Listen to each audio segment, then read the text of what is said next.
کو بھی سماج میں معیوب سمجھا جاتا ہے، اور لوگ یہ کہنے لگتے ہیں کہ ابھی تو ابا کا کفن بھی میلا نہیں ہوا اور تم نے بٹوارے کی بات شروع کر دی۔ یہ خام خواہ کی باتیں ہیں۔ بٹوارہ جلد از جلد ہونا چاہیے، اور اس بٹوارے میں بہنوں کو اور بھائیوں کو اور جتنے وہ رساں ہیں شرعی اعتبار سے ان کو ان کا حصہ پہنچا دینا چاہیے۔ جتنی جلدی تقسیم کا عمل ہوگا اتنی ہی سہولت و آسانی ہوگی، اور تقسیم کے اس عمل میں جتنی دیری ہوگی اتنی ہی پریشانیاں اس کے اندر پیدا ہوتی چلی جائیں گی۔ بہنوں کے حقوق کی ادائیگی فرض ہے، بھائیوں کی ذمہ داری ہے کہ وہ بہنوں کا حق دیں۔ اگر وہ سارے مال پر قابض ہو کر زندگی گزاریں گے تو وہ حلال کے ساتھ حرام کی آمیزش اور ملاوٹ کرنے والے ہوں گے۔ کسی کو حق پہنچتا ہی نہیں بہنوں کو محروم کرنے کے۔ جب قرآن نے بہنوں کا حصہ مقرر کر دیا تو پھر کون مائی کا لال بہنوں کو محروم کر سکتا ہے؟ بہت سے لوگ یہ کہتے ہوئے سنائی دیتے ہیں کہ ابا نے بہن کی شادی کی تھی تو جہیز کے نام پر اس کو فلاں فلاں چیز دے دی تھی، اتنے لاکھ کا مال دیا تھا، یہ دیا تھا، وہ دیا تھا، اس لیے اب بہن کا کوئی حصہ نہیں، جو کچھ دینا تھا ابا زندگی میں جہیز کے نام پر دے چکے۔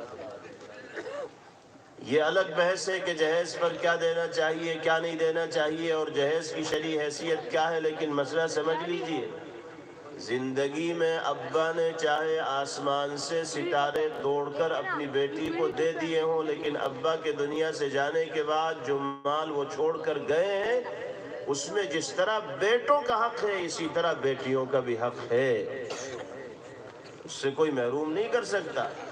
ہاں اگر باپ زندگی میں سارا مال اولاد کے درمیان تقسیم کر دیتا ہے، مالک بنا دیتا ہے، اور باپ دنیا سے جاتا ہے تو اس کے پاس ایک پائی بھی نہیں ہوتی، تو جب ہے ہی نہیں کچھ تو پھر کون حصے دار بنے؟ لیکن اگر باپ اولاد کو سارے مال کا مالک بنا کر نہیں گیا تو جتنا مال بھی باپ چھوڑ کر گیا ہے اس میں تمام ورثاء کا شرعی تقسیم کے اعتبار سے حصہ ہوگا۔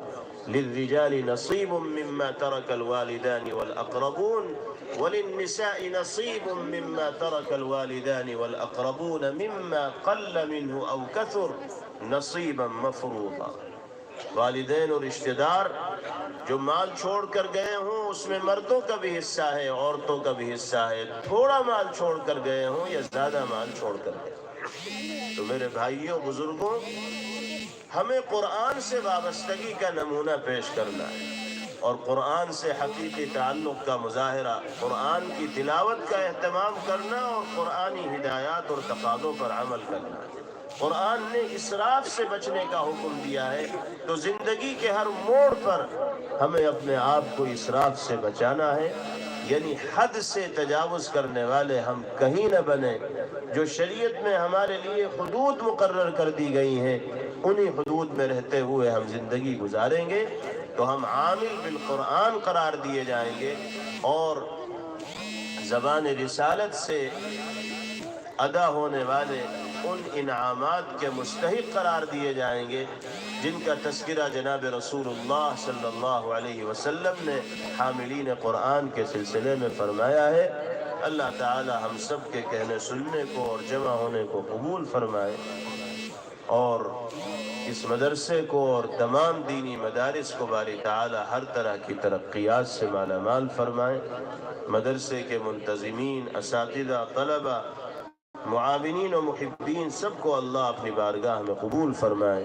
وآخر دعوانا ان الحمد للہ رب العالمین۔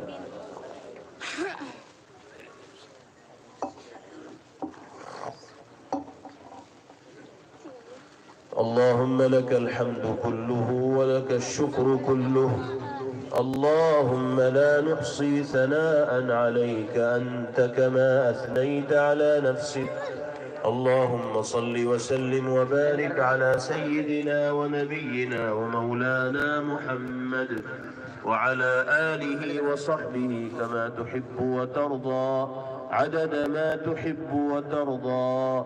لا الله الحليم الكريم. سبحان الله رب العرش العظيم. لا إله إلا أنت سبحانك إني كنت من الظالمين. ربنا ظلمنا أنفسنا وإن لم تغفر